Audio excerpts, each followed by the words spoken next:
On their way to the capital, Meve and company happened one fine day upon a lone rider. Had I been at her side, I would immediately have recognized his passionate gaze and altogether chivalrous mien. Identify yourself, sir, and your intent.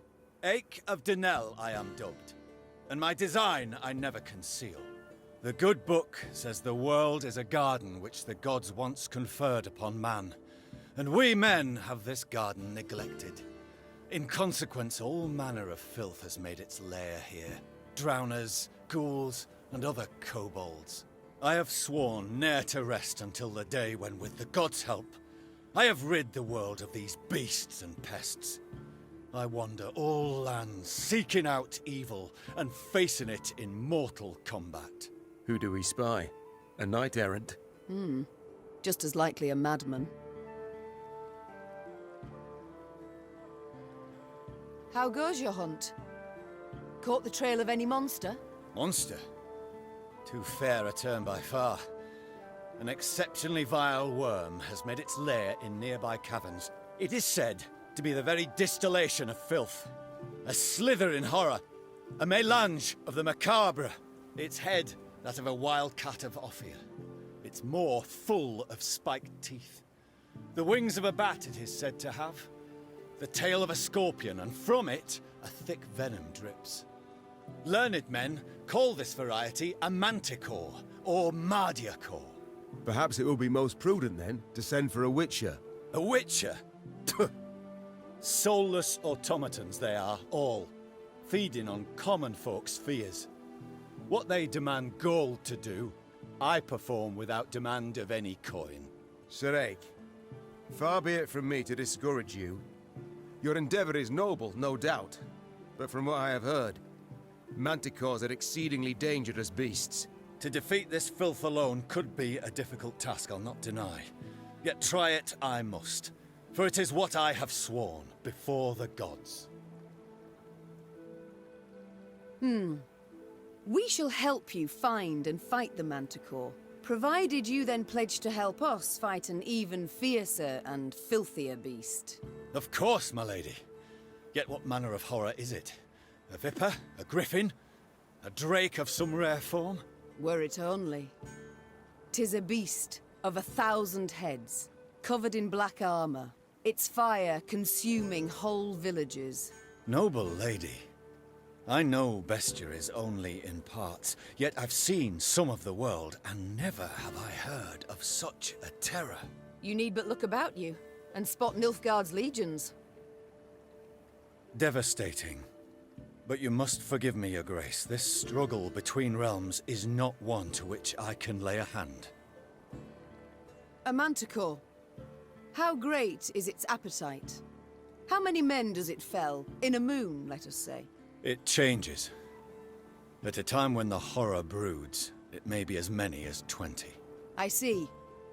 As now you must. Nilfgaard in my capital could mean as many as 20,000 felled. You live to fight evil, injustice, do you not? You can fight none greater than by doing so at my side. The Manticore, Your Grace, must fall first. As to what happens later, I shall need to consult the good book and petition the gods. Agreed, so be it. This monster, where lies its lair? Where does it prowl? To the north, my queen. A few leagues on.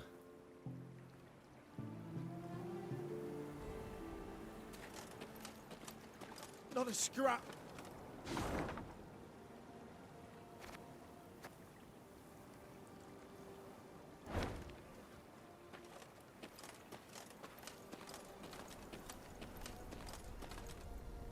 "'Tis in these ravines. The beast is near. I sense it." At the furthest depth of the winding, gloomy canyon, scouts found the maw of a great cavern. Among the boulders outside it, whitening bones lay strewn. Eyck dismounted and drew his blade. "By the gods' grace, we've found the beast's lair," he said, lifting his gaze to the heavens. "We need them but to extend their favor as we battle the filth." Meve cast a critical eye at her shield. Wood clad in leather and thin plate. Enough to stop a sword, certainly, but would it protect her from a beast's raging blow? Noticing her hesitation, Reynard approached the Queen and said, Your Grace, none will utter a disparaging word should you step back. But they will think them, replied Meve. and that's bad enough. The war has begun. I can't appear weak to my fighting men. Without awaiting an answer, Meve strode into the cave. The rest of the company followed, equally full of fear and faith in their queen and commander. Moments later, a great and powerful roar filled the cavern.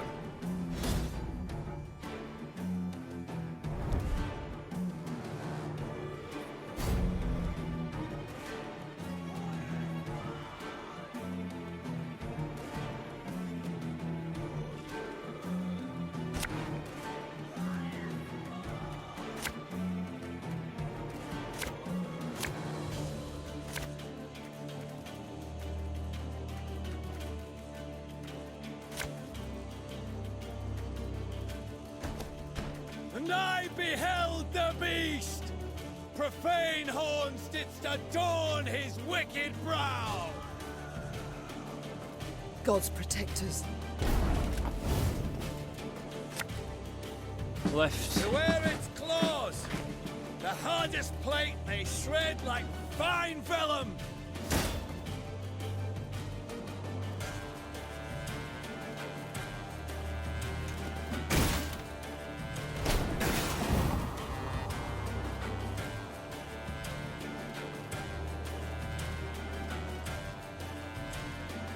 The unworthy shall be punished.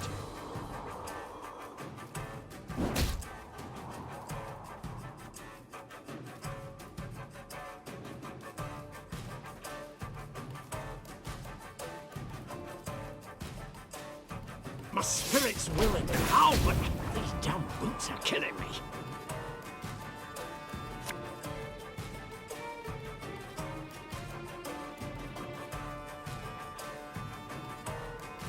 One bolt I need. Keep that vile poison to yourself!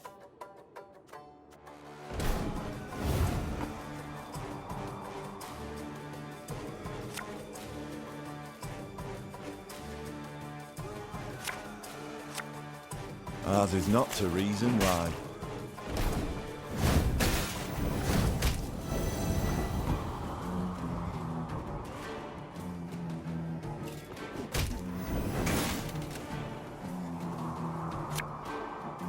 Give me a target.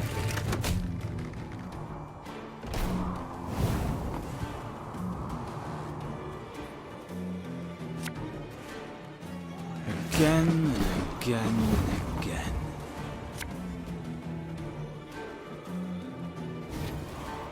Beware! Its tail flows with deadly venom!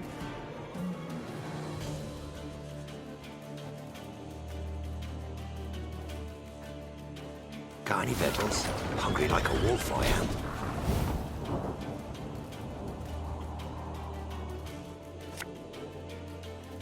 Arbalist to your command.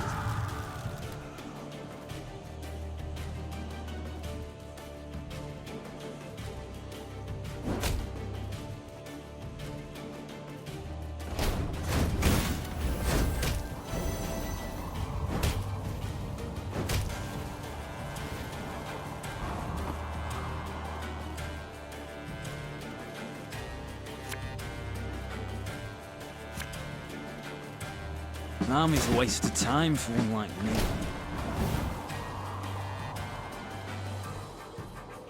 Left, right, left, right.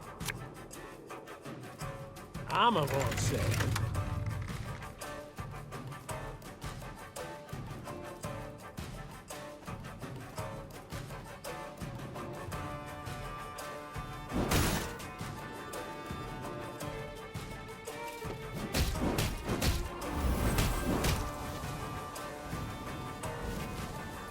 To the ground with you, pestilent filth!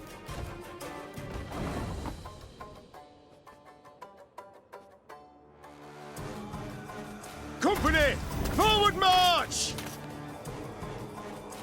You can try to win them all, but you won't.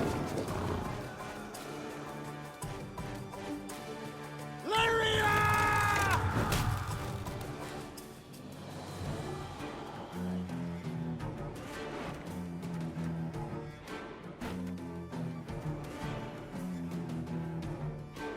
There's a time to reap, a time to sow, and a time to die.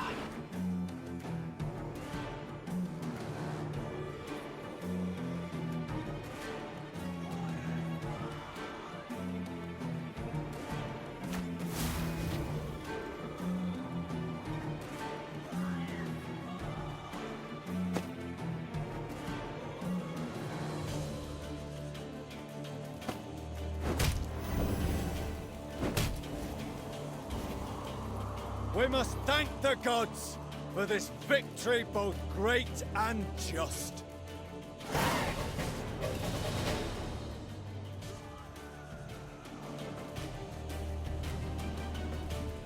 With Eyck at their side, the Lyrians felled the Manticore. Later, it was said, the beast's dying wail, multiplied and strengthened as it passed through the caverns, could be heard as far as Spala. Your Grace, many monarchs have I met in my time, yet none proved as virile in battle as did your Majesty.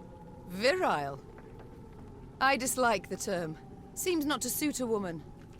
I prefer valiant. Yet grateful I am for the compliment. Now pray reveal, have you made your decision? Will you swear to serve me? Are you prepared to take an oath? I am not, Your Grace. I can serve only the gods. Yet, I do believe them to be on your side as one unjustly and treacherously attacked. Thus I see nothing wrong in assisting you. Then I am content and welcome you in my ranks, Sir Eyck of Denesle.